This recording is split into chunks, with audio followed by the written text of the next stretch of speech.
mungkin kalau belakangan ini kenapa sih orang sulit untuk self love itu sedikit banyak terpengaruh sama sosial media sih kalau menurut aku.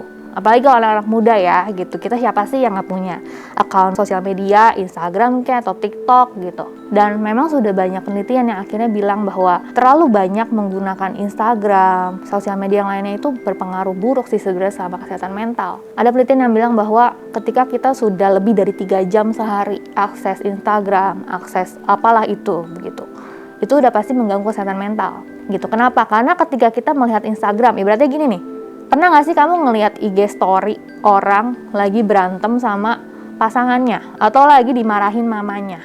Kayaknya nggak pernah deh. Yang kita lihat selalu semua yang positif, yang bagus-bagus gitu ya. Oh, lagi liburan ke Bali gitu, atau misalnya hasil PCR negatif begitu, atau misalnya baru dilamar pacar gitu dan seterusnya. Jadi semua pencapaian, semua hal yang ideal itu ada di Instagram. Tapi kan kita lupa bahwa orang itu nggak mau menampilkan yang buruk-buruknya.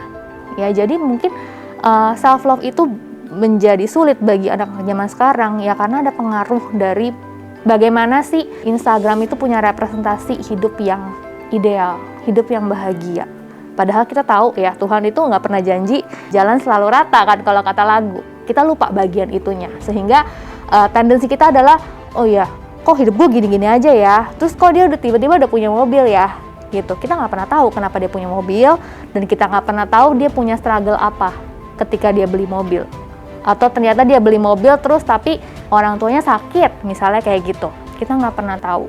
Ya, jadi balik lagi, kalau misalnya bagaimana sih cara praktek self love tadi? Berarti kalau dari sisi sosial media ya kita mesti belajar membatasi diri dalam penggunaannya, dan balik lagi berpikir bahwa apa yang dilihat di sosial media itu kan ilusi begitu loh, nggak semuanya benar. Mungkin ada yang benar gitu, misalnya makan babi yang enak di Bali di mana, ya itu kan fakta gitu ya.